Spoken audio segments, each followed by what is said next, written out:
Hi viewers, welcome to my channel. இன்றைக்கி நம்ம என்ன பார்க்க போகிறோம், நைட் டின்னருக்கு நான் பன் தோசை தாங்க செய்ய போகிறேன். ஒரு கப்பு ரவையை ஜாரில் சேர்த்துக்கிறேன்.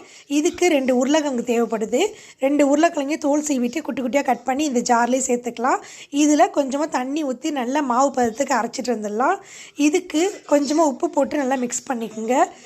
2 பச்சை மிளகாய், கொஞ்சமாக கருவேப்பிலை, ஒரு பெரிய வெங்காயம், ஒரு 2-3 கேரட் நல்லா துருவி இது கூடவே எல்லாத்தையும் சேர்த்து நல்லா மிக்ஸ் பண்ணிங்க. இது ஒரு 10 நிமிஷம் ஊறட்டும். இப்போது ஒரு தோசைக்கல் பற்ற வச்சு அதில் கொஞ்சமாக ஆயில் போட்டு தோசையை ஊற்றிக்கலாம். நல்லா கொஞ்சம் மொத்தமாக ஊற்றுங்க, அப்போ தான் பன் தோசை நல்லாயிருக்கும், சாப்பிடவும் ரொம்ப டேஸ்ட்டாக இருக்கும். இதுக்கு சைடிஷ் கார சட்னி தான் வைக்க போகிறேன்.